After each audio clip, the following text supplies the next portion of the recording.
আইসো, এটাই তোমার জন্য লাস্ট মেয়াদ। 12 বছর ধরে তোমার জন্য মেয়াদ দেখতেছি, কোনো মেয়াই তোমার পছন্দ করে না। তোমার কি রূপ দিয়ে বানাইছে আল্লাহ জানে। শুয়ের বাচ্চা, তোর জন্য আমার বিয়ে হয় না। তোর দুনিয়ার লোক, তুই মেয়ের বাপে গাছা হলো স্বর্ণ চাষ, আবার আউন ফাইভ গাড়ি চাষ, 20 কাঠা জমি চাষ। এই জানোয়ারের বাচ্চা এগুলা কাল লেগেল চাই, তোর লেগেল তো চাই কিনা, তোর ভালোর জন্যই তো করিয়ে কিনা। হাট, অমিরা মিয়া তলে বসে থাকবো না। তোর কপালে এই বছরে নাই বুঝি আর বিয়া। দেখতে থাকি সালাম, ছেলের পক্ষের লোকজন আইলো নাকি? ওই যে আইছে।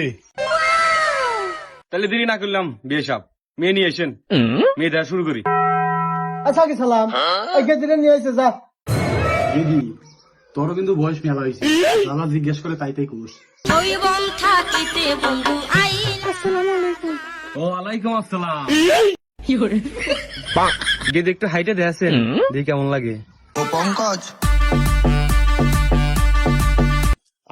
জিনিসটা রে। বিয়ে সাহেব, মেয়ে তোমার পছন্দ হয়ে গেছে, তো একটা শর্ত আছে। কি শর্ত? বেশি কিছু চাই না, 5 ভরি স্বর্ণ দিবেন খালি। তোরির এই চাউলের সাথে আমি 5 ভরি স্বর্ণ দিমু, 5 কেজি লোহা দিলি তো আমার জুলুম। বাল ছেড়ে মেয়ের বাড়ি যা, তুই আবারও স্বর্ণ চাইছিস। তুই আজকে বাড়ি চল, তোর স্বর্ণ আজকে তোর 5,000 দিমু।